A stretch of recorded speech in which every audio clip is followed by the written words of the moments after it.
But I think one of the more visually impressive features in this is something that our hair care expert Oliver here, who has a lot of experience with long flowing locks, noticed. It's the hair simulation. Yeah, the hair sim. The hair sim just looks incredible. Again, we're going to have to go back to a shot that, maybe is a little bit suspect. But at 38 seconds, if you go to that shot, the way that character's hair moves here, it's flowing so unbelievably well. And there's no like visible clipping. It's all moving in just like this really nice manner. I think John likened it to truss effects, which I totally agree with. Like, it looks amazing. Now, if you look through this trailer, you'll see a lot of really great evidence of great hair physics throughout. This is the best example. You'll also see like some looks like dithering patterns on the hair. Like, it's not, the cleanest, but obviously that's a hard problem to solve. I mean, truss effects is kind of an old tech. I think in more recent games, we have not seen this attempt to really model long flowing hair in this really great way. So this is really cool to see. We've seen a lot of games shift to a strand-based model that's extremely detailed and allows this like fine-grained zoom without any visible artifacts, really. But there hasn't been much of a focus on actually simulating the motion of hair, which is kind of a different problem to solve, I suppose.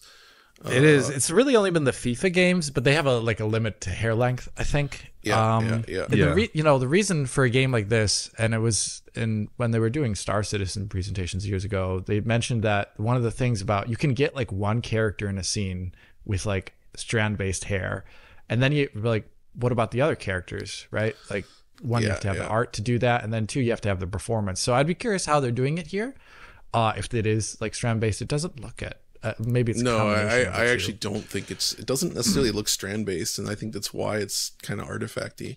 Yeah, it's kind of dithery looking. Right, it has that dithered out, like, Yeah, in scenes in this game, you can see like there's just tons of characters on screen. It's not just like one character. They all have it. A soliloquy. No, they all have this hair. This is nuts. So it's really well done in spite of that dithered look, and really, really cool to see them push it further, because Red Dead Redemption 2, that's probably like one of the things that dates it the most is like the character rendering. And the hair and stuff like that.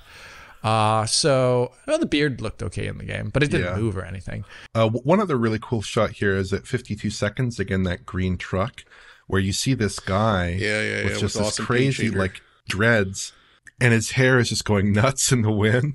And like, I can't remember the last time I saw that in a game, hair actually moving in a violent manner in the wind. And maybe from a different angle, it would look a little glitchy or not so great. But I think that's just so cool that Rockstar is willing to go out and say, yeah, we're going to have like really crazy hair sim in the wind. Show you something cool.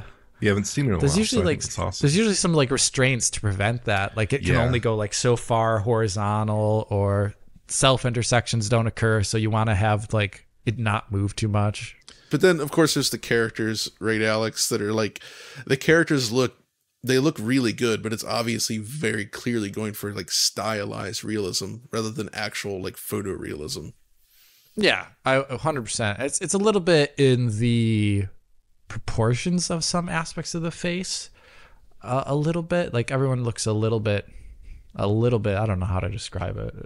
Someone put a comment on this web zone about what that is. I don't know what type of realism that is.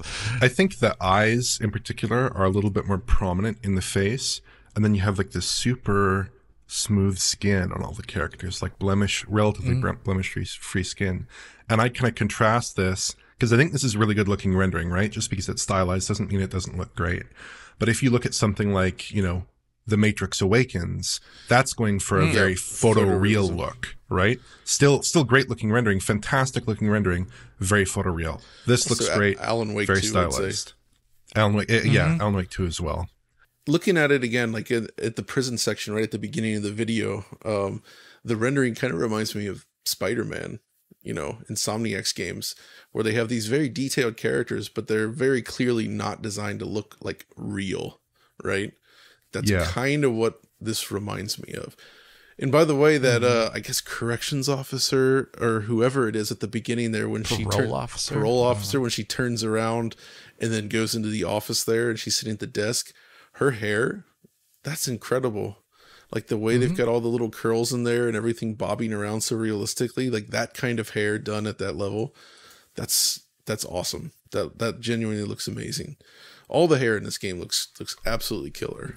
That's such a huge focus. Killer hair. And yet, despite that, they have these gigantic crowds full of, as the Simpsons would say, gigantic asses as well, bouncing around all over the place. That's how they roll, I guess, in this world. And that's also, I guess, impressive. Now, we don't see any actual like gameplay moving around the city, so I'm curious to see how it scales. But the crowd scenes, that's far, far more dense than we've seen in any prior GTA game.